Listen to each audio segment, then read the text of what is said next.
there was a lot of love for other gay people. Other gay people, we were fine with them, but not us.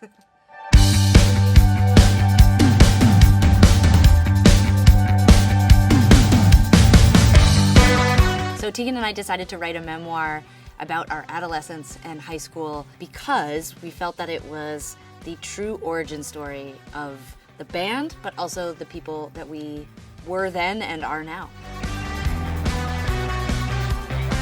One of the oddest finds that we came across when we started researching for our new memoir was all this VHS footage of us in high school, and we are almost obsessive about homosexuality. We aren't out, we're grappling with our own sexuality privately, but we're constantly interviewing us and our friends about sexuality and identity.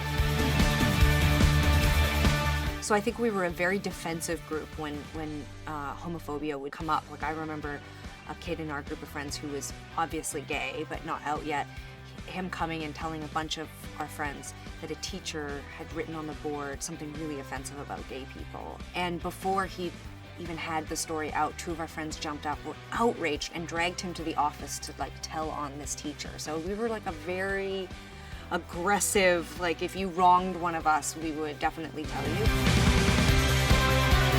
I think as we've become adults, we've become much more protective about our artist space and our creative spaces. We've always lived in different cities from each other. We've always had our own independent studios, home studios.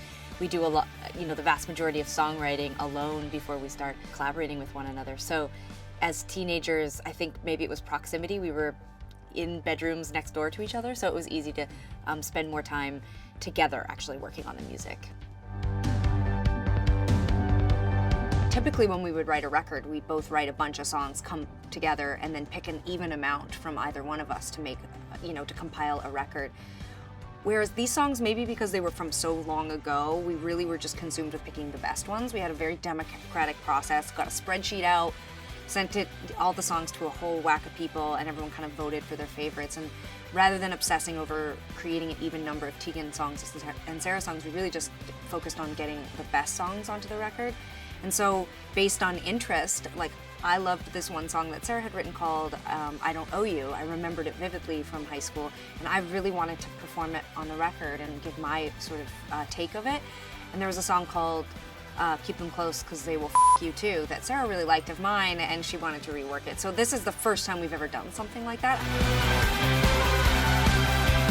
I think right now with this project, it's giving us full permission to sort of strip back all that performative stuff and just be really just ourselves, like literally just ourselves on stage. It's the first time in probably over 15 years since Tegan and I performed totally solo, alone on stage. It's definitely giving us license to experiment with the model that we've been working with, for sure. Which feels in some ways provocative and also really out of step with what's happening in mainstream culture.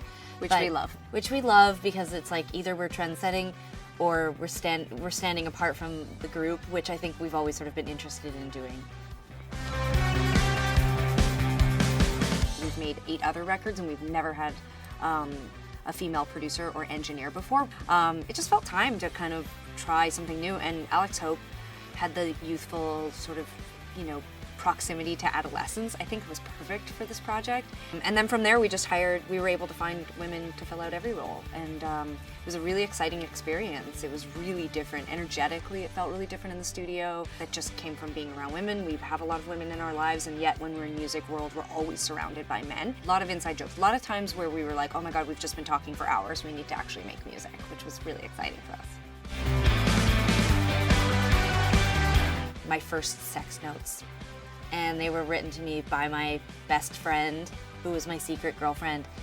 And the reason why they were such amazing archival materials to me, and one of the things that really inspired me about these sex notes was that they were so creative and they were so unique, and without them there to reference, I would never have been able to tap into that kind of delicate period of time where you're 16 and you're starting to figure out you have desire and you have fantasy and you also have shame, and where those things intersect. And I found the notes to be incredibly inspiring, and thankfully my first secret girlfriend gave me permission to use them in the memoir. So that was a huge find for me.